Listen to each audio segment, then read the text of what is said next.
Hey, I'm Geoff Keighley here in Boston to go behind the scenes to hear some untold stories about the making of BioShock with Ken Levine and Sean Robertson.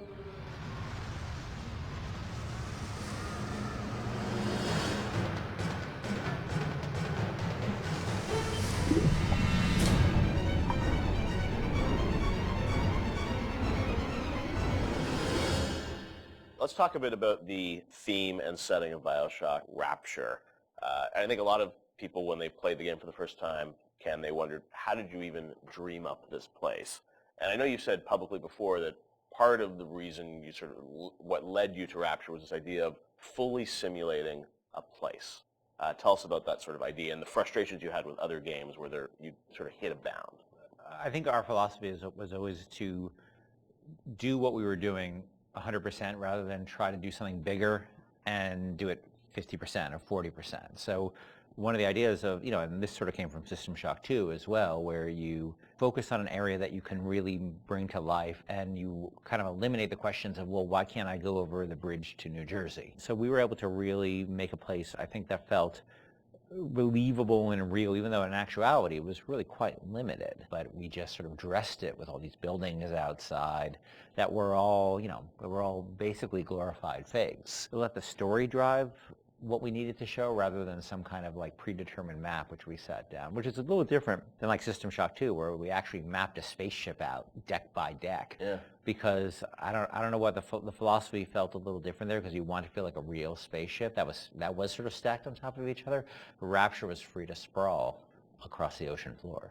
Although you guys originally, Sean, were talking about doing this game on a sort of spaceship again, right? Yeah, when we first started talking about what the spiritual successor to System Shock 2 is going to be, Spaceship came up, but again, we wanted a limited environment and we didn't necessarily want to do Spaceship again. And our first actual exploration of this space was underwater, but ultimately ended up looking like a spaceship. It just happened to have a couple of seaweed fronds outside. And that started to push us towards what artistic statement that we wanted to make this look different, and what rules we were going to set for the world. How at every turn we were going to try to remind the player that they were in fact underwater and that this wasn't a spaceship. And how, like, underwater, we obviously know you did underwater, then sitting in the sky, like where did you come with the idea of like doing this underwater? I think there was probably a conversation. It's like, well, what kind of places could be cut off from other places? Yeah. Like, well, spaceship,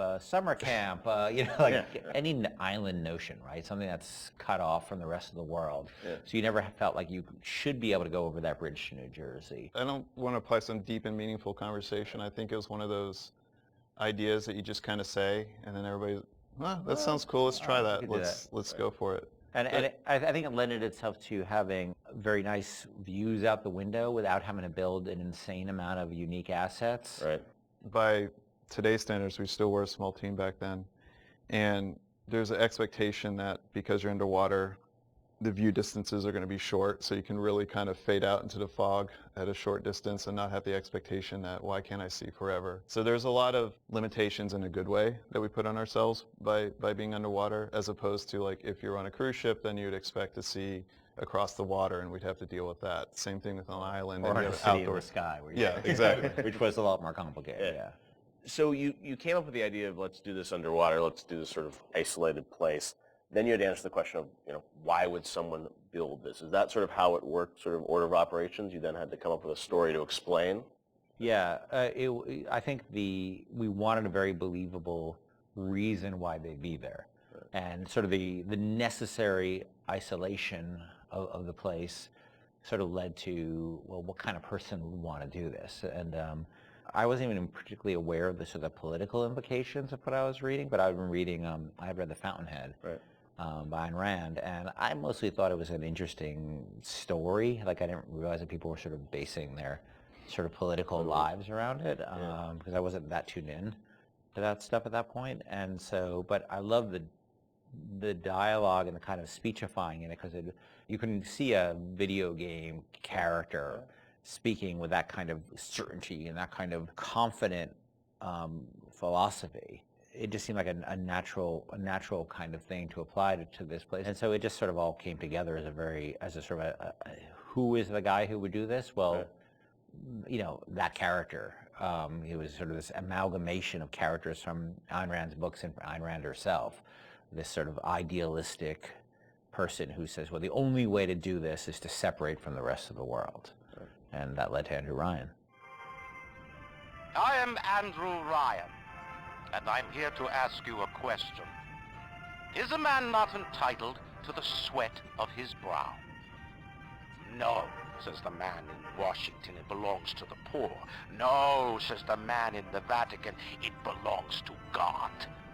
No, says the man in Moscow, it belongs to everyone. We knew from a technical standpoint that we wanted isolation. We also knew to sell it, we needed a compelling storyline, a backstory that why would this place exist? Otherwise, how are we going to make Rapture feel like it's lived in if we don't have the reason for it to be there? So once we decided on the underwater location and then the closed off spaces, that objectivist story kind of came in and made the art stronger and made the level design stronger because we could feed back into that loop. And I think that's why we had to have sort of Andrew Ryan's pitch right at the beginning of the game. We wanted people to understand why somebody would go there.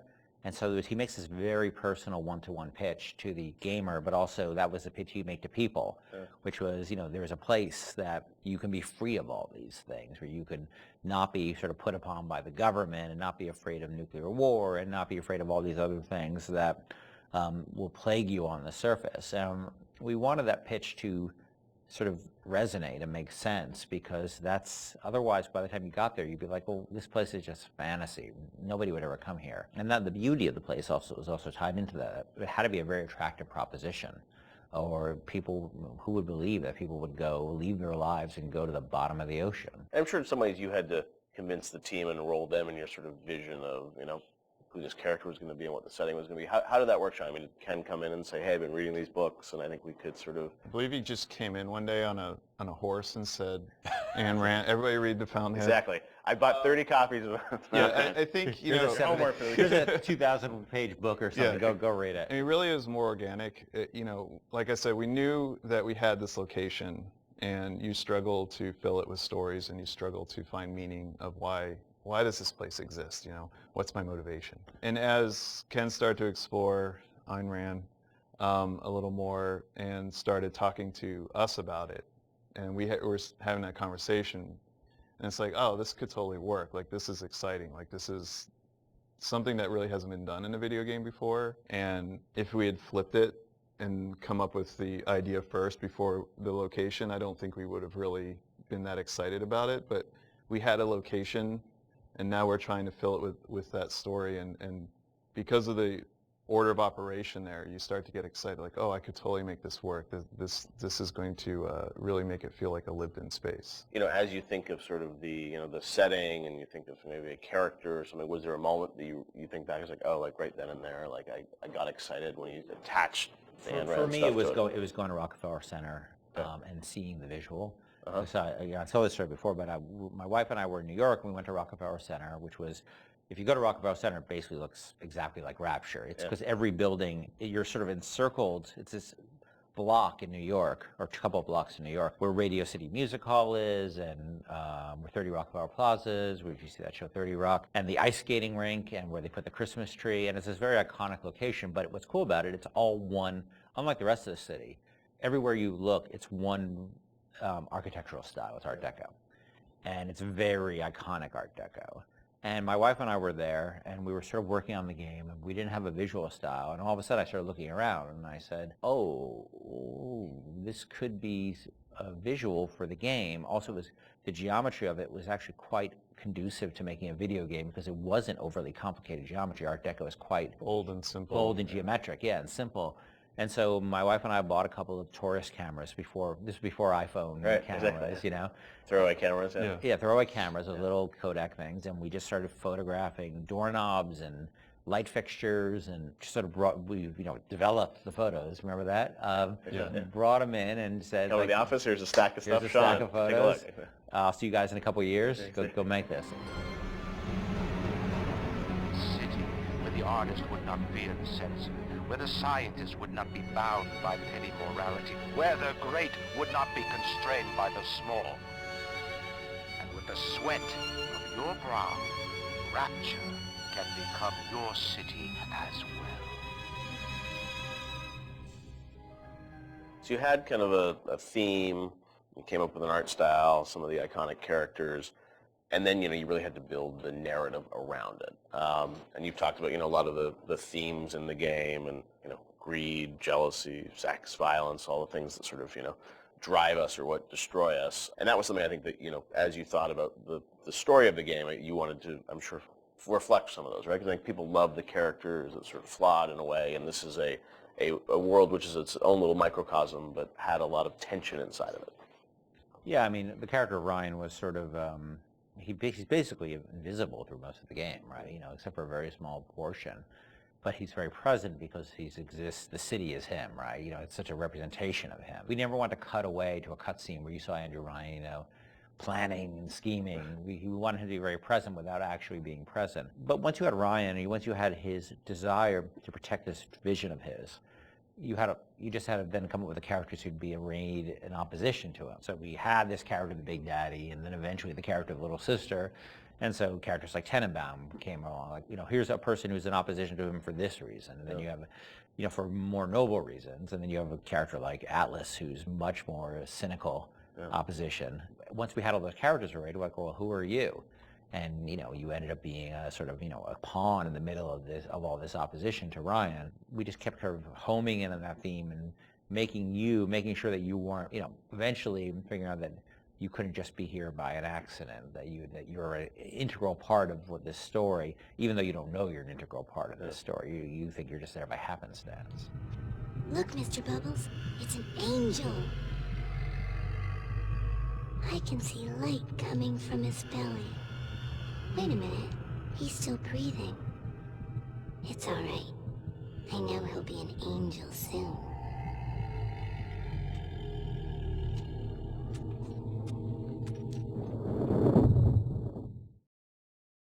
BioShock was groundbreaking in many regards when it released in 2007, though fundamentally it shared many consistencies with Irrational's System Shock series. What elements of System Shock translated into BioShock, and what was refined, altered, and innovated upon to create the world of Rapture? Let's take a look at the long road from System Shock to BioShock.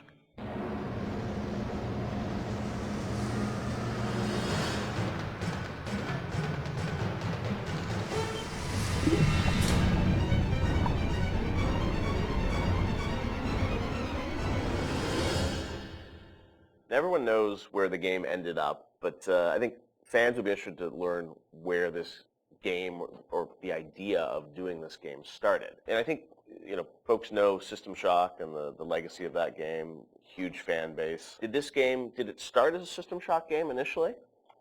No, I mean, because we didn't have the rights to that, Yeah. right? We kind of felt that there was more game design to mine there. That it was sort of, we did that one game, and it was sort of the first game that really combined shooting and RPG. And it was a very small budget. It was a very small team, and it was the first game we had ever done. So we got pretty lucky, I think, in terms of how well it came out. But but the odds are sort of stacked against it. And the team, was really enthusiastic about doing a game like that.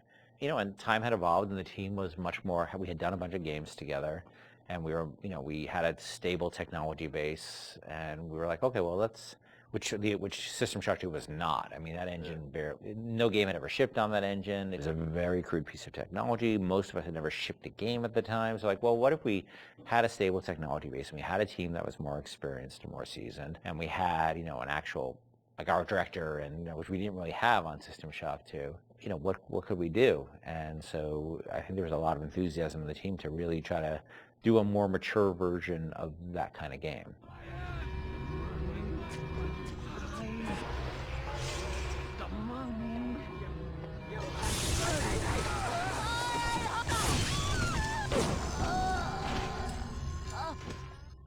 This is before we had sold the company to Take-Two, and we were an independent developer, right? We were sitting there, we were using the money we made from other development deals we had, and we would try to scrape together whatever time and money we had to work on this thing. And it was not actually something I was particularly keen on doing. The team was much more keen on doing a sort of a System Shock-ish game than I was, because As you were pitching, right? Like System Shock 3 at one point, right? well, I mean, there was an actual System Shock Right. 3 that we were pitching Okay. back in the day when we were right after System Shock 2, but that never happened. Right, yeah. We couldn't get anybody interested because System Shock 2 sold like 5 copies, right?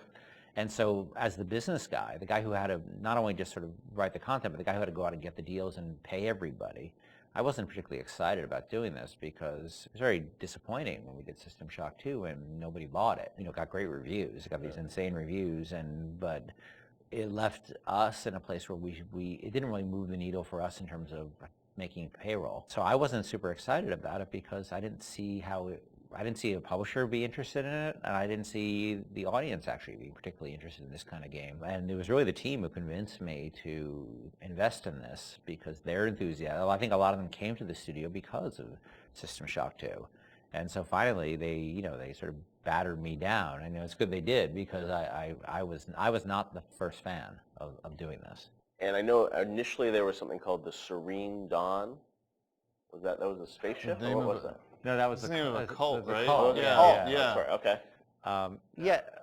That one's, I think, been lost to the... If I remember correctly, Serene Dawn was a cult. You were playing as a deprogrammer that was infiltrating the cult, and your name happened to be Carlos Coelho, who was one of our programmers at the time. It's named after him, yeah. Then there was a story notion that I always really found interesting, which was that you have these cults, and you have sometimes people who they're these sort of characters who are really live on the edge of the gray morality, which is these guys who come in and essentially kidnap people out of these cults or rescue them, depending on how you look at it. Because what it really is, from a functional standpoint, it's a kidnapping, right? You're coming to an adult and you're saying, you're hired by their parents or whoever, and this was in the story, it was like a senator whose daughter joined one of these religious movements called the Serene Dawn, you said? Yeah, Serene Dawn. And I always thought that was a really interesting tension of this hero who's basically a kidnapper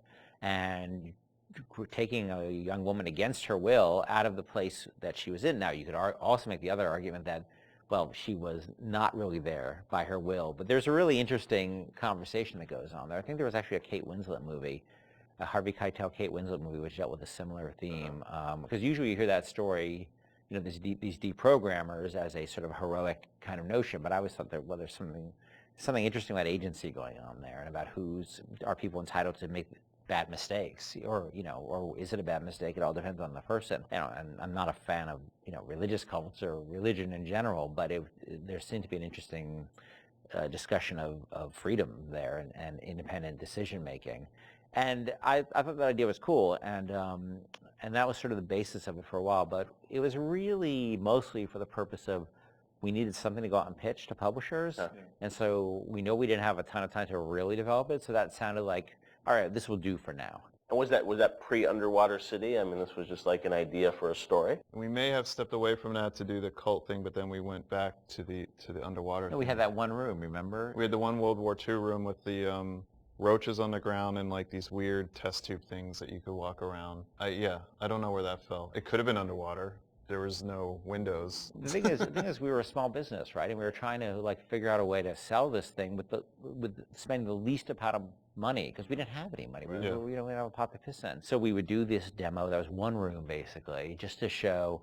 And I'd write up a document, and we'd take it around. I'd fly around the country, be like, "Here's our room." It was a different time, And we had just come off of SWAT 4. One of the advantages we had is that we were so familiar with that engine at that point that we could really start cranking through, small rooms and lighting and making things look good. So I took it on the road to sell it to somebody, and nobody cared. We'd go to a publisher, and look, they have to make money, right? And then we'd say, oh, it's sort of a spiritual successor to System Shock 2, and they'd be like, well, how did that sell? And I'd be like, my mom likes it, and they would be like, well, we can't, and usually we'd be talking to a fan. A lot of executives, like sort of junior executives, were fans of System Shock, and they go to their boss and they'd be super excited, and their boss would open up, their Excel spreadsheet and be like, no, we can't do this. And I think the pitch probably evolved as we kept trying different permutations trying to sell, but we're also out there trying to sell like 2 or 3 other things at the time. We had a pitch for a game called Monster Island, and well, our SWAT 5 pitch was... Zombie SWAT. Yeah, we had just come off of SWAT 4, which is like hardcore tactical, and we decided they wanted us to do another SWAT, and we didn't really want to do another hardcore tactical game, so we're like, what if we added zombies to SWAT? Like, and this you're a is SWAT team that fights zombies and werewolves. That sounds awesome. And it was like, no, it doesn't. And this is before, We're not gonna do before that. zombies were a thing. Yeah. And so we came up with this thing called Division 9. Division 9, yeah. That probably would have been even a bigger financial success than BioShock. Wow. But we couldn't get anybody interested in it. We didn't have enough werewolves in the demo, I think. We had 0 werewolves in the demo. Yeah, we were going to have werewolves, weren't we? Werewolves and vampires. That was the Oh, whole, really? Yeah, Werewolves, the whole, vampires, like, zombies? just throw it all the Universal Studios monsters from like, Oh, wow. yeah. So what happened was we couldn't sell it, but we were always sort of independent-minded. And so I said, well, what if we sort of did this in reverse? Instead of getting a publisher first and then doing a press tour on it, what if we sort of did the press first? Yeah. And we called up a guy, Andrew Park, who's at GameSpot at the time, who was a fan of System Shock 2 and a great guy. And I said, well, will you come out and look at this thing we're doing and write a story on it? And he was like, sure. And Andrew flew out and we showed him what we had, which is this very, very rudimentary thing about an underwater base. And he wrote up an article and sort of featured as that this is the spiritual successor to System Shock 2. And the next day, the phone started ringing from publishers who now all of a sudden saw the article was getting all this pickup and all these comments and people were excited. And that really, I think, put it over the top in terms of being able to sell it, even though it was not BioShock at that point. It was called BioShock, but it was not BioShock. There would have been I don't think there would have been a game. We never would have sold it without Andrew coming out doing that. My belly's full of angel's blood. One of the biggest challenges Irrational faced when developing BioShock was figuring out a way to retain the feeling of a deep RPG while making the game accessible to a broader console audience. Ultimately, the team succeeded in creating an intricate system of weapon and character upgrades that gave the player choice and customization while keeping the gameplay fast, lean, and engaging.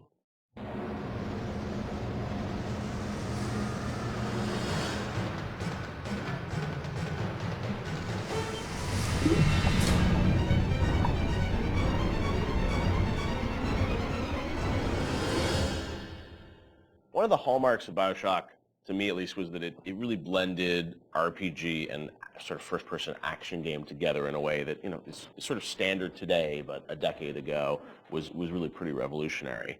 And I know for the team, I think at some point it became clear that you wanted this to work on consoles, not on PC, right?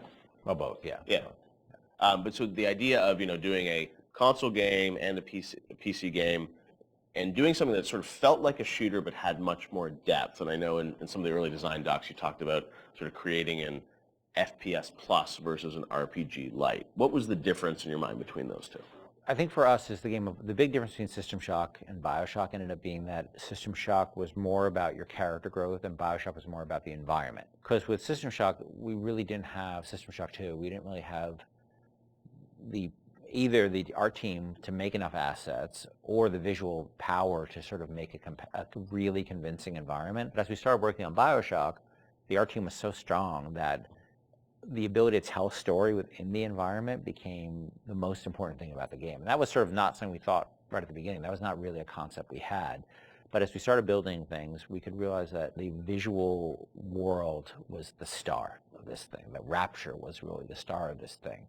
And telling the story outside of cutscenes, telling it in the world, so the gamer could discover the story rather than us telling him the story, telling him or her the story. And it was still very much for the time, I think for the time, quite different than what you had seen in terms of there wasn't a lot of growth in shooters. So It was still, I think, for the time, very, very revolutionary. But I think System Shock 2 was even more ahead of its time in terms of that growth thing because we defocused a little bit. Primarily, part of it was just figuring out how to do that all on a console controller was very tricky.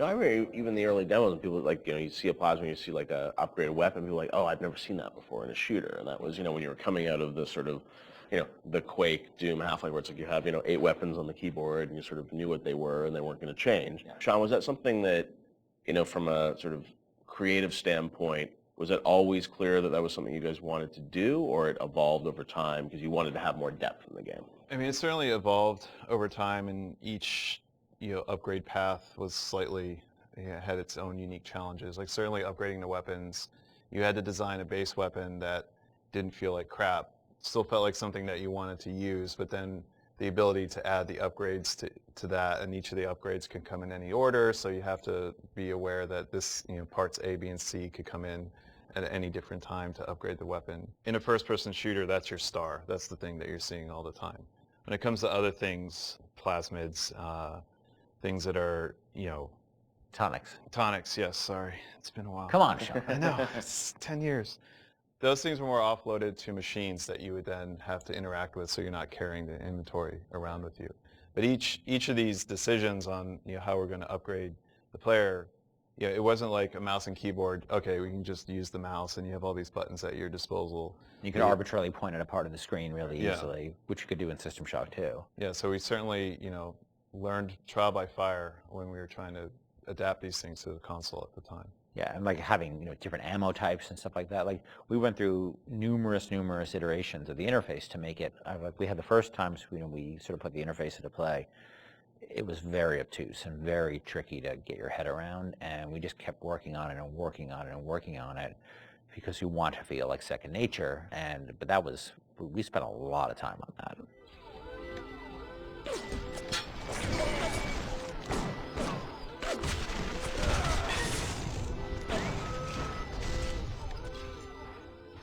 What motivated the idea of having so much choice in the way you could sort of play through this game? What was it to give the player a better sense of authorship over the experience, or what was driving that?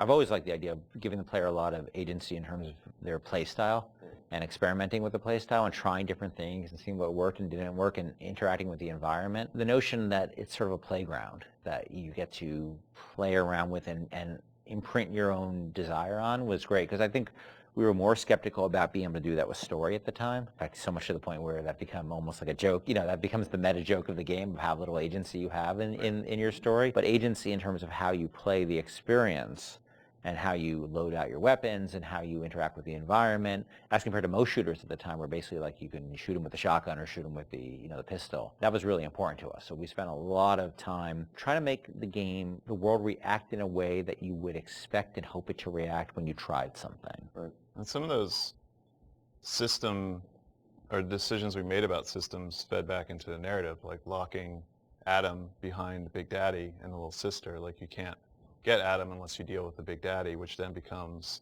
a roving boss fight, which then becomes another system that I don't know if we planned that from the start or was one of those happy, like, serendipity, like, oh, this decision that we made about putting Adam behind the Big Daddy totally works because now we have a different type of boss fight that you hadn't really seen in other games. Actually, it was the other way, because what happened was originally there was no concept of Adam, and Big Daddy just had money and other treasure on them, like every other splicer. Yeah. And they were so tough, nobody would ever fight them, because why on earth would you go after that guy? Right, go off a bunch of small splicers and get the same amount. Yeah. So we had to come up with a currency that was exclusive to them, because we knew that was where the fun was, right? But we also knew people were terrified of them, and we didn't want to fight them. Yeah. So video game development and system development is a lot like economics, right? In economics you try to encourage certain behaviors through tax, usually through tax policy. Well, you want business growth, so you lower taxes on certain segments of the business economy, or you want to encourage, people to move into this area, so you make incentives to move in here. We had to make an incentive for players to fight the Big Daddy, and Adam became that incentive. And then once you had this Adam, then you had a new piece of narrative, which they could then incorporate back into the story. Yeah. I don't want to taste the Adam fucking drink.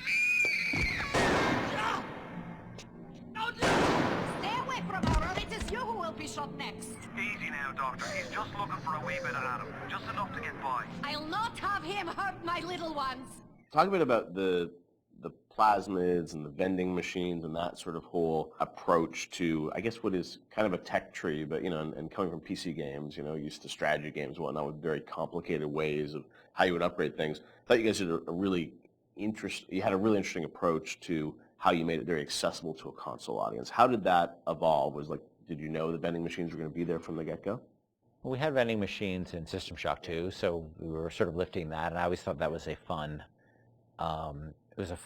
notion because it's a affordance that people already understand. You know, they see a vending machine, they know immediately, oh, that's where I buy stuff, right? Yeah. And you also then have to have a shopkeep. When we talked about wanting to make things, put limitations on ourselves so things felt fully believable. Yeah. If we had a shopkeeper sitting there, you can't shoot him. He sits there, he doesn't say anything. Right.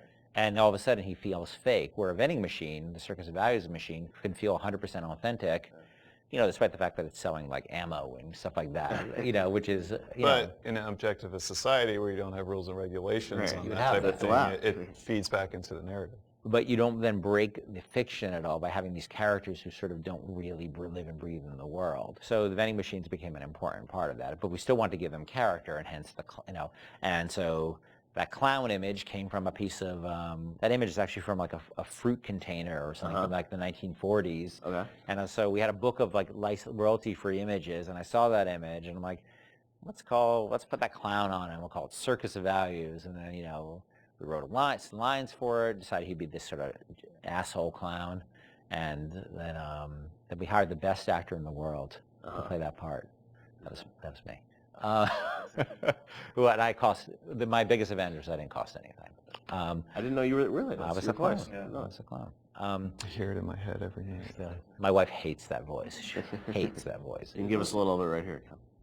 Welcome to the Circus of Values. She does not allow me to do that, so I do it outside of the house. Okay. But it allowed us to have something that felt very rich and very real while being very limited at the same time. Feel your cravings at the Circus of Values. And also, you know, the plasmids and sort of the motif of sort of the videos and how you explain sort of what a plasmid was, that was a really fun way, I thought, to sort of explain that. Sean, how did you guys evolve that? Because it was a very artistic approach. I think those came on pretty late too, because we were developing all these systems, and you make the assumptions because you're dealing with them every day that the player who gets this game is going to understand what these systems are. And we always joke that you can't ship a developer with a game, or you can't expect somebody to have a README file for all of these things. Nobody's understanding what these plasmids are or how to use them. How do we present these to the audience in such a way that they're going to understand what it is fictionally and what it is functionally? Because Rob Waters did a lot of the animations on those, and we sit down and we write out like a little 30-second commercial of what this thing is. And again, because going back to the narrative, this is what would happen in Rapture. People are trying to sell these things, so they would come up with commercials to explain why you need this. Using that as your framework, you can then come up with all of these little gags that people will remember that have a little personality to them, but I think ultimately in the end weren't that expensive to create because they're cheap. I think that one of the most important things about it is we didn't want them to be long, and we didn't have a lot of budget for the art, so we had like a couple of frames of animation in them essentially. And so we had to figure out, how do we message how this thing works in like that. And that's what marketing is, right? It's how do you message how something works. And marketing and tutorializing are very similar things, right? You're trying to get a message across in a very brief period of time in a very snappy fashion. And I think that one of the things that I always felt about games is that tutorials are sort of death.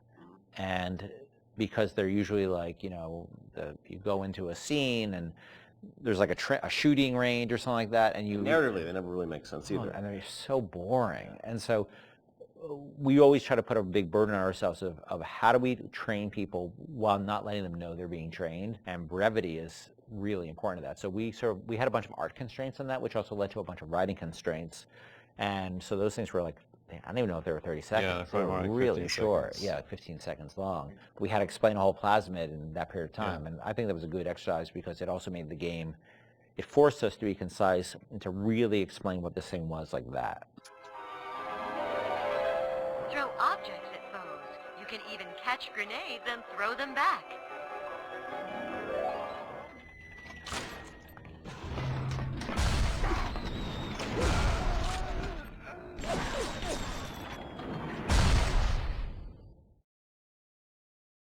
Nailing the perfect marriage of story to gameplay is a science that many developers still struggle with today. BioShock has left an indelible mark on gaming narrative that can be seen and felt in many modern releases, but Irrational's motto remained from the beginning, don't start with the story, start with the gameplay.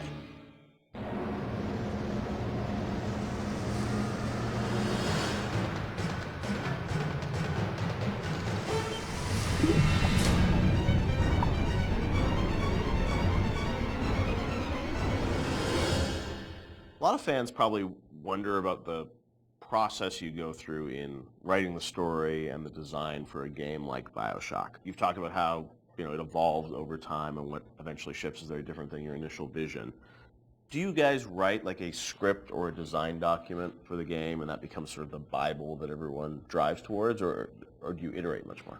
It's different for every game. Like System Shock 2, I went back to it recently. I wrote a design document, and we started that project in September, and the design document I saw was dated like October or something. So in a month, I wrote the design document, and it didn't change.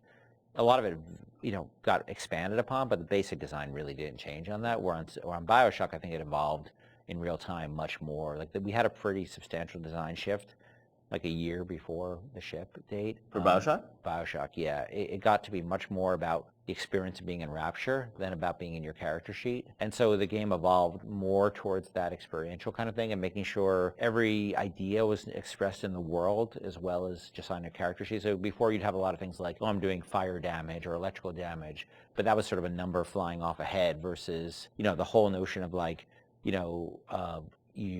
there's barrels and you light them on fire and then you can pick them up and throw them. But you'd have stats coming off characters and all that stuff? Much more so. Oh, really? And that evolved, we did a design shift, but I don't know how well that got documented. I think we were moving so fast that we were just sort of changing things, laying down the tracks as we went right ahead of us. And the same with the screenplay, the screenplay there is no screenplay. It's a bunch of probably Excel files and fragments of Word documents that I'd write, and I'd go to recording sessions and I'd rewrite on the fly once I hear the actor perform, because once the actor takes on it, you listen to their voice and you say, what you wrote doesn't really matter. What is the right thing for this actor playing this role to be saying?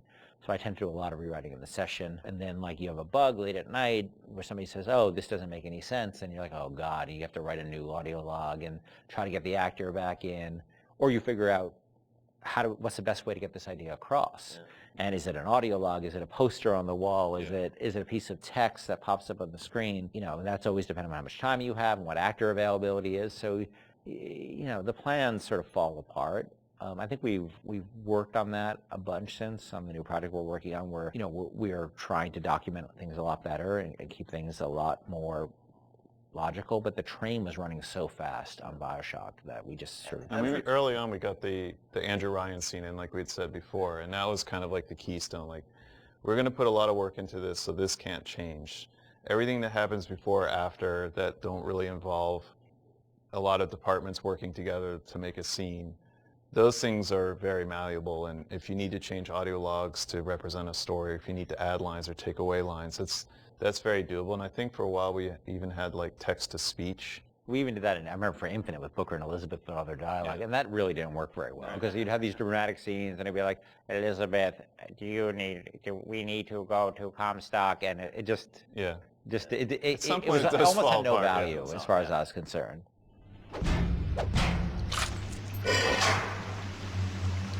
Atlas radioed on ahead. Says you were looking for an invite to the fisheries. Nuts, I say. But if your heads up to the Wharf Master's office and find old Peach a research camera, maybe I could manage an invite.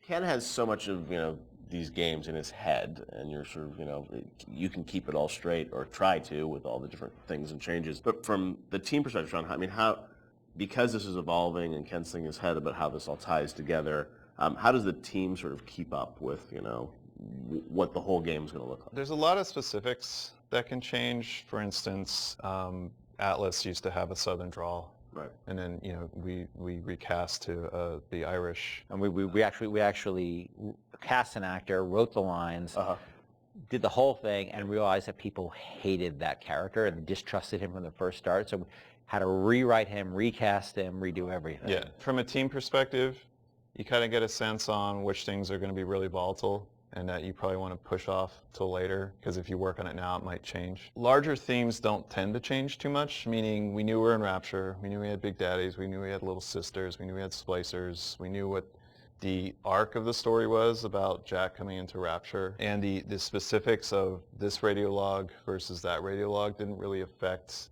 anyone outside the audio team at that time, because we could still build the environment. We still knew what the environment was. We still knew what the animations were. There are areas you learn just by working in the same space for a while that this scene, I'm not touching this yet because I know that it's going to get changed a lot. I think these themes are pretty nailed down, so I'm going to focus the team on getting these things done. I won't leave you twisting in the wind. We're gonna need to draw her out of hiding, but you're gonna have to trust me. The audio logs were, a great part of the game, and something that if you're a true fan, I mean, people really go in and listen to those and piece that all together. But I imagine there's a lot of work that goes into deciding, well, this is better for an audio log versus game dialogue, and there's the act of sort of cutting back and sort of saying, we need to be clear about what the narrative is for the game. What was that process like? I mean, the audio logs, were there things you added at the end, or were those, ideas that you had for the game, but then said, hey, maybe we'd demote these a little bit and make them audio logs? As Sean was saying, there's sort of a hierarchy of expense that you have to face, and so any ideas you have to get across, especially as you start playing the game, you realize, well, this doesn't make sense, that doesn't make sense. You have to figure out how you can introduce that idea. And generally, as the train is moving, you try to think of cheaper and cheaper ways to get those ideas across. If it's less important, it goes to an audio log. If it's less important, it goes to a poster on the wall. Well, there's also characters that you can bring in that have audio logs that aren't. Atlas, Tenenbaum, those are your big ones. You can bring in somebody to do a short, a few different audio logs. It's a character that some players may not even find, but it adds a little bit of depth to Rapture. And it also, usually each character generally is about a certain idea, and we don't just sort of come up with characters, we have an idea problem that we need to solve, and so let's introduce a character who's this guy, and he will be the guy who sort of shepherds you through that idea. Julie, my dear, I am trying to run a business here. You want to spend time with my honeybees? Well, I'm going to have to start charging you for the pleasure. If I come out one more time and find you lolling out there amongst my hives, I'm grabbing my shotgun. As to your question, yes, my days in beekeeping school are a blur. But I do seem to remember something about that enzyme you keep blabbing on about.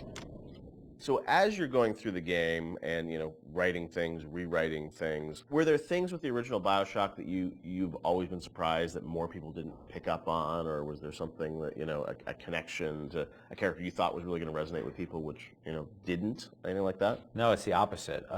I was amazed, I don't know how you felt, but I was amazed how many people connected to the Would You Kindly stuff. Because I think it was when I wrote that speech, I don't think anybody on the team was like, oh my God, this is really this or that. And I don't think I really had any sense that people were going to connect to it. I think we ended up sort of over time finding more ways to support the notion throughout the game. Yep. And I don't think I really, until I heard Pat put together the revelation moment, whereas where you had all the bits that Atlas had said to you in the past building up, and then there was a visual that went along with that. That's when I realized it was going to be a really powerful moment. But even so, I still did I think people were really going to connect to it or really even understand it? Because it's pretty out there. And that it was meta commentary too. I think that completely, I think I thought oh, it's kind of meta, cool. But people connected to it in a much bigger way. Yeah, the choice to engineering, and also just, being able to kind of roll back and think of all those other moments throughout the game. And so, a great revelation like that, they're few and far between in games where you sort of then you want to play it again, you're just like, oh wow, really, that does all make sense, right? Yeah, I think as a team, we were definitely proud of what we had done. But up till that point, SWAT 4 was the biggest game that we worked on, and we had no expectation of that anybody would pick this up. Or even BioShock cosplay. I remember the first cosplay I saw with a guy in the Big Daddy suit, and his little daughter was in the kitchen cabinet. I think that was the first one I saw. I was like, whoa, people know this stuff, that's insane. Yeah, people were building these outfits, and that only expanded with Infinite. I mean, that sort of went crazy with Infinite, with people cosplaying Elizabeth and Luteces and Booker. It meant a lot to people, and I don't think that's something we ever saw coming, and we're deeply grateful for it, because it's one thing to make a game and get good reviews and stuff like that. It's another thing to have things that people are having their weddings themed around it, and their tattoos and naming their children after characters. You can't plan for that, and I think the only way that could happen is if you just make something that's something that you're deeply in love with and passionate about. I can say we were. It was something there's a lot of passion on the team about, but we didn't know people were gonna take away what they did. Would you kindly? Would you kindly? Powerful phrase. Familiar phrase. Would you kindly? Would you kindly get this? Would you kindly find that? Would you kindly find it? Would you kindly find it? Would you kindly get this? Would you kindly head to Ryan's office and kill the son of a bitch? Part of the challenge with that, though, is when people love fiction so much and they dive into every word written in every audio log and try and connect all the fiction, make sure it all makes sense. Are there any things from that game that you sort of look back and it's like, oh wow, like we didn't explain this and we should have, or things that fans have misinterpreted over the years? There are things we think that we did that should have or shouldn't have been in the game. Like I was never a fan of having two endings, and I think that's what the publisher was asking you to sort of have a. That was the one thing that 2K, and they were very hands off. That was the one thing they insisted on, and it's not something I really thought was a good idea, because they're still limited, even though they're multiple. They're still limited, and so that was something that we ended up doing. One of the endings was far better than the other one. I mean, there's no. It's clear that I was much more interested in the happier ending with the little sisters than I was with the nuclear submarine ending. I'm sure part of it was the idea that if this game is, if you're making a choice throughout it, I'm sure when some people are like, oh well, then it has to be a payoff, right? Right. Except the game was really about lack of choice. About not being a choice. So that always struck me as a tension that was weird. But look, at the end of the day, they were putting up a lot of money, and so I can't really complain. They weren't dictatorial at all during the development. So that was the one thing. But that's a game that I wouldn't have put the boss battle in, the final boss battle. Like we seem to end up doing that over and over and over again. Every time we start a project, I'm like, I'm never going to do that again. We're never going to do that again, and we end up doing it. Right. We're not good at boss battles, and that you're fighting that guy, and look, this is the naked dude. It just doesn't work. Totally makes sense.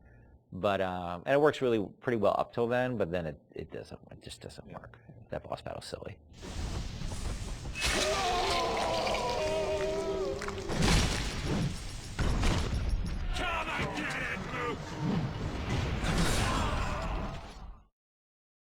Rapture is filled corner to corner with detail and history, and the cast of characters that occupy this world are no less dynamic. Every splicer, every level boss has a story. In many ways, these characters are a reflection of their environment, and their environment a reflection of their character.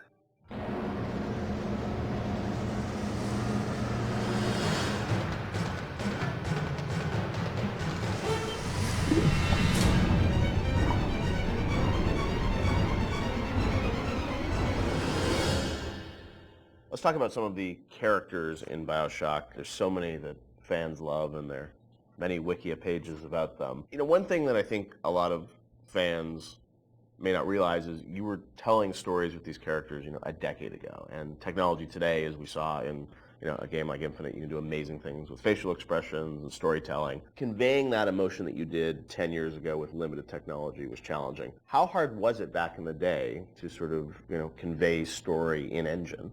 We had such a small team that, we had to show Tenenbaum or Atlas. They were just splicer models, right? Yeah. Tenenbaum was Ladysmith, which is there's a reason that she's in shadow behind glass, and it's not to be dramatic. It's because we couldn't afford to build another. Really? Yeah. So just something as simple as that, like you couldn't afford to build a model. We didn't have the we had a few character models in the game. There's maybe 8 or 9 character models. Really? Yeah. Wow. So we're like, oh, we'll put her in silhouette behind a light, and people think it's noir. And so much of it was driven by the voice performance, I feel like, too, because it was like a radio play in many ways still. Yeah, we had some really good actors, and I was able to spend a lot of time with them, and the fact that I could write the stuff, direct it, and then rewrite in the room, and the fact that we had actors who were, for whatever reason, I wasn't even in the same room as them. I was on a speakerphone. Right. They were in a studio in New York or LA or something. I don't think I met any of them. Really? None of the actors in BioShock you ever met in person when you were making the game? Maybe since, but at the time I hadn't met a single one of them. Except maybe a couple people like, I played the Circus of Hours thing. Nate Wells played the Jack on the plane. A couple of people in the studio. It was community theater, in terms of the tech and the sort of time we had for it. But the actors were, we had some exceptional actors. I will say, as doing animation on that game, that you can hide bad animation behind really good audio, and it makes the animation look better. We didn't have a tech animator. It was me. I'd never rigged characters before, and now I'm rigging characters, trying to figure out how, to get all of these characters out to the animation team. So we're very limited when it came to animation tools. Yeah, Since apologize to my animators. No, but you did the big. I mean, for your first game that you rigged the Big Daddy, which is it's not an easy character to rig. It was, we figured it out, but the tools that we had on Infinite were not the tools that we had on BioShock. So we figured out what we could do and what we could do well, and tried to hide, kind of, put into the darkness the things that we knew we couldn't do very well. And having voice actors of that caliber that can bring those characters to life, you tend to fill in the blanks. So tell me, friend, which one of the bitches sent you? The KGB wolf or the CIA jackal? Here's the news. Rapture isn't some sunken ship for you to plunder. And Andrew Ryan isn't the giddy socialite who can be slapped around by government muscle. And you did get to revisit Rapture in the DLC for Infinite, and with today's technology, or technology from a few years ago, I'm sure it was liberating for you guys in some ways to be able to use that tech to bring the environment and also characters to life. What was that experience like for you guys to go back and sort of revisit Rapture? It was liberating because we got to revisit it, but we also, I think when we started, thought we'd be able to go reuse some of the old assets, and they just didn't hold up anymore compared to the Infinite assets. So we basically had to rebuild, not just rebuild everything from scratch, we had to reimagine it from scratch because, we had the ability to make it look grander and bigger, but still feel like exactly like Rapture. It was we're making a different kind of experience than BioShock 1, so it was tricky to make it feel like it was the same kind of game. Because it wasn't, the first one was sort of an action game, the second one was really a stealth game. The Barrel Sea Part 2 was really a stealth game, and you're really telling the story of Elizabeth throughout those things. Yeah.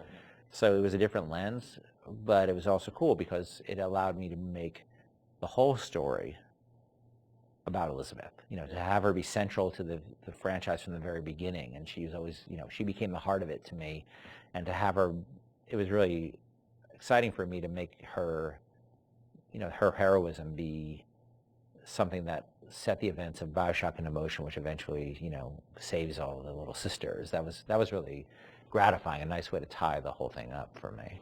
And you probably didn't have that idea 10 years ago, right? You had to retrofit it off. I had no idea. He has a letter that he's addressed to himself that's 10 years old. Yeah. I don't know. I mean, for me, it was a nice way for me to say goodbye to BioShock and BioShock Infinite, because, those two worlds together, you don't realize, or I don't think the audience realizes how much time you spend with these characters trying to get them out and polished and into the world. And it was a good opportunity, I think, as a game developer to kind of have that little coda at the end where you're like, okay, I get to, now I'm ready to move on to the next thing. I've had a nice, break. Like, let's seal this off, and now I'm on to the next thing. And it was like 12 years of our lives, too. Between the very beginning of it, and it was a long time. Well, I mean, so my daughter, who is 16 now, I did a lot of filming of her when she was 6 as a little sister. Oh, wow. And this was not mocap, it was just running around the office. And I'm like trying to be like, now trip over the thing and pretend you die. Or like, trying to not traumatize a 6-year-old. Yeah, pretend you're drinking something, and and then I never showed her the actual game until much later. But she, on BSI, I put her in a mocap suit and actually used her for the little sister in Paris that's running after the balloon. So that was kind of, for me, like a nice way to connect it all together. Were there any characters on the original game that you found hardest to write? I mean, you mentioned recasting Atlas, things like that, but was there a character that was the most challenging for you, Ken? Well, Atlas, because, he was basically written completely twice. That was very, very tough, and I was very happy about the original character, and I thought I'd really done something great, and then, You showed it to people, and they just hated it, and they didn't trust him. And if they didn't trust him, we were screwed. All falls apart, yeah. And so it was tough because we, after having gone through all the recording, actually, I had to let the actor go. It's no fault of his own, right? It was on us. He had invested in it, tell him that it wasn't going to happen, and rewrite it from scratch. That was hard, and that was tough. And then after I finished it, I had a debate with somebody on the team who felt the accent was really, really phony. And we had an English person on the team, and he felt the accent was really phony. So at the last minute, we basically ended up doing a focus test in Ireland, to see if people bought the accent. Because the actor playing Atlas was Irish, but he was from a different part of Ireland, so he was playing a different kind of Irish accent. I don't think he was from Dublin, and Atlas sort of had a Dublin accent. And so at the last minute, I thought I was going to have to do it again. Oh, wow. And fortunately, the focus test came back, and people loved it. I don't know how you survived that plane crash, but I've never been one to question Providence.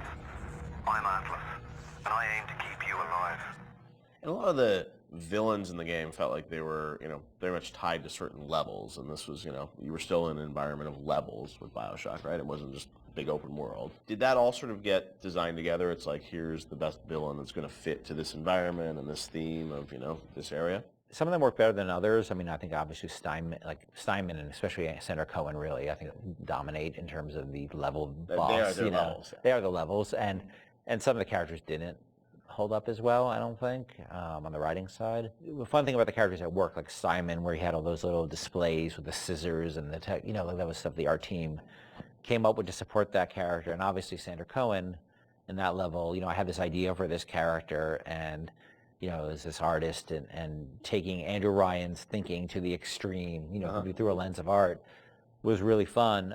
They were really, in a lot of ways, they're sort of like more like Batman villains than they are like actual, real world villains. That they all have the Joker cares far more about the humor and the dark humor that he has, and the Riddler cares more about the riddles than he actually does about money. Right. The money, the crime is this afterthought. Right. It's the philosophy. And so these characters have a lot in common with, and there's probably a lot of inspiration taken from sort of characters like the Joker in terms of a guy like any of the characters in BioShock, because they were really driven by their ideology, but their ideology is a mask for their sense of selves, right? This stuff is really, Cohen knows he's a hack, and he doesn't want to, he can't admit that to himself, so he has to wrap himself in all this nonsense, because the last thing he could ever do is look in the mirror and say, I'm not much of an artist. No need to thank me for jamming the transmissions of those boors, Atlas and Ryan. Let them have their squabble. The artist, yes, the artist knows there is richer earth to till. From the moment you boot up BioShock, you can feel the story grab hold of you. A plane crashes at sea, a mysterious lighthouse, a sprawling city beneath the ocean. Hooking the player from the first touch without overwhelming him with convoluted RPG mechanics was key to the success of the game and the skillful ramping up of BioShock's legendary gameplay.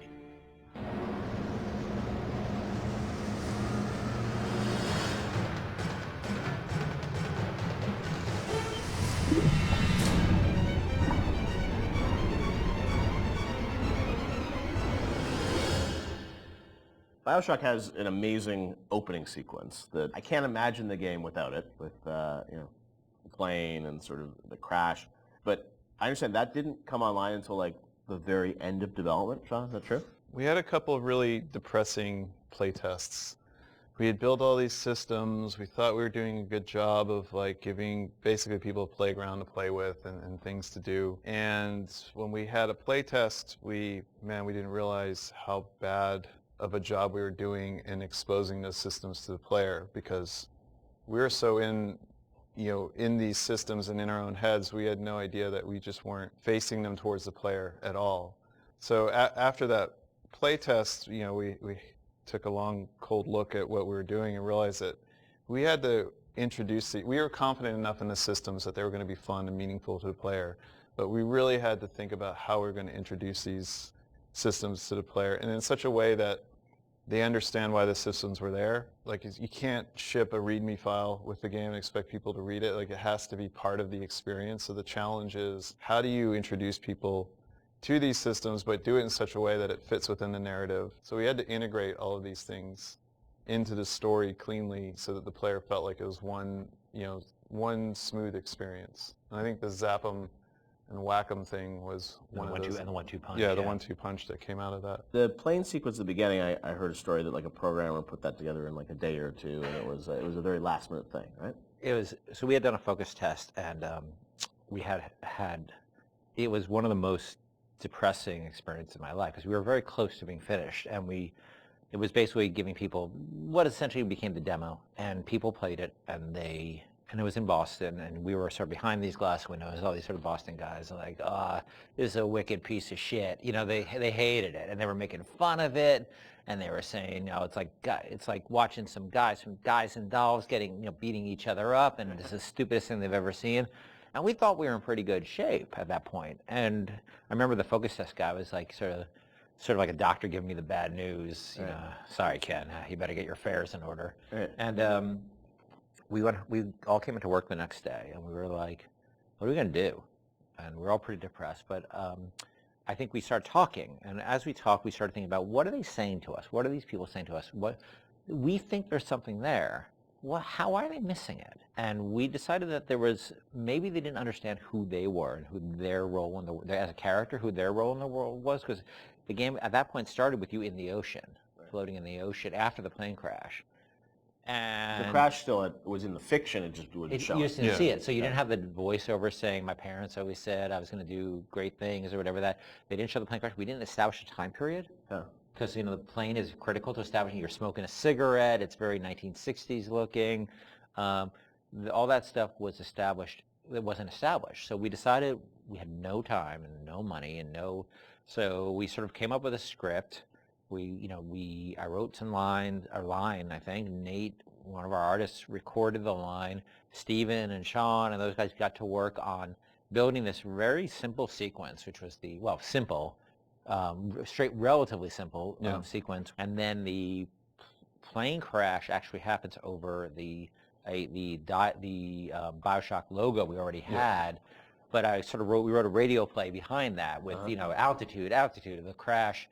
And that, I think, set the emotional, and the people screaming in terror on the plane crash, that set the emotional tenor much better and explained who the player was. And all of a sudden, we released, then I think the next real encounter we had was people playing the demo, public encounter, and all of a sudden it was a very different experience. No, I remember even back in the day, I think we did a thing on TV where you kind of talked about it, and it was like that night, and I remember that night, like people on the forums were just like going nuts. And even though the game had a lot of press attention, when people finally got to play it and go through that sequence, I just remember there was this mass sort of excitement around it, and then the game shipped only a few weeks after that, right, or a month after that? A week later, or a few days later. It's amazing, like now, to hear that, like literally like a month before the game came out, like the plane sequence came online or something. I mean, it was that late. Right? Well, we still had to go through certification and all that. So it's like within. It wasn't far. It wasn't far. It was really last minute, and it was one of those things where like you really shouldn't be putting in content that late. Yeah. But we felt it. We were so close to having something good that we just rolled the dice on it, and we worked really hard on it. Like we worked really hard. I remember how much time I spent on just that recorded of altitude. I can still hear the different version of that in my head, because there's been so much time on that stuff, and these guys were working on getting the animations right, and the scene was shot in engine, but we decided to pre-render it so that we had to do less QA on it. Right. It wasn't going to be some like weird streaming error or crash error. Wow. It was just like, we're just going to show the video, And it's interesting, because once you start in the ocean, we had this experience of testing a lot with the water effects and how beautiful Steven's water effects were. People didn't realize they were out of a cutscene at that point. And so they would just sit there and stare, and then they pick up a controller. And they pick up a controller, and all of a sudden they realize they were controlling things. But that, as Sean said, that part of the plane is not actually interactive. It was done in the engine, but we just filmed it. Now, as people were playing through the game and you were testing it, I'm sure there was debate about, when would you introduce this plasmids, what would the ramp be? Did that change at all, sort of as you got towards the end of development, about like, oh, we're going to give people the gun at this point, or it's like we're going to trigger these plasmids at this point? Like, how did that work? So, like, we moved guns around. Like, for instance, there was a big debate about, originally you found a gun in the lighthouse, a pistol in the lighthouse. Oh, at the very right beginning. there, And because it's a shooter, right? Like, what the hell? And we had a lot of debates about it, and I feel that it was important that we didn't do that, because the fact that you sort of go through a lot of the experience without having the distraction of a gun is important to getting you immersed in the world. Because when you have all you have is a hammer, everything looks like a nail, right? But you don't have the hammer, so you just sort of had to take in the world and have that feeling of fear. And like, I know when you saw that splicer bounding around on the ceiling, that you couldn't do anything about it, and that had even though that's those are those moments, right? Like I remember when I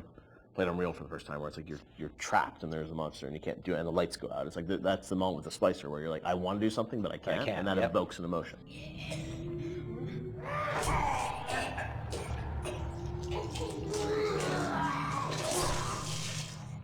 I remember we kept, moving where the machine gun appeared around and where various plasmids appeared around.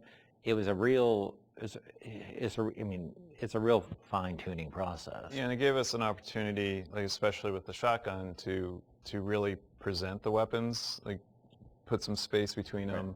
It's a moment when you finally. Yeah, I think we like get the shotgun Paul sequence. Paul Hellquist was he put the sequence together for the when you see the shotgun laying in the pool of light. Like every game developer knows what that means. The minute you pick that thing up, something's going to happen. But it was still a very effective way, as I'm remembering it, to, oh look, I've been waiting for this thing, I'm going to pick it up, and now you have an immediate opportunity to use it. But at the same time, we're trying to ramp up the tension level by having the splicers kind of on the outside of the light, so you can't really see them, and then coming in one at a time and attacking you. Yeah. And we had very few tools to really control how those splicers acted. So how they were set up and how the environment was lit was really important. There's even other things like when you get the TK plasmid, I don't think we had a lot of physical space and opportunity and time to really present that. So we came up with the narrative that, it was the doctor's office and he used TK to practice tennis. And we had the turret in there that threw tennis balls at you. So if you wanted to, you could catch the tennis balls and throw them, and you could knock things down. I think it revealed pickups that you could then, pull to yourself with TK. But we're always trying to think of like little backstories that we could do. It doesn't have to be as involved as the shotgun ambush. Sometimes it's just, let's take a grenade turret and turn it into a tennis ball turret. Because we want to, because I remember like the impulse was, I've been to dentist's office, and there's always some like weird aspect of the dentist personality they always want to get through their office. They just have to have their hobby featured in some way, and so we saw an opportunity there to both feature this, he's a tennis nut, and teach TK at the same time. And the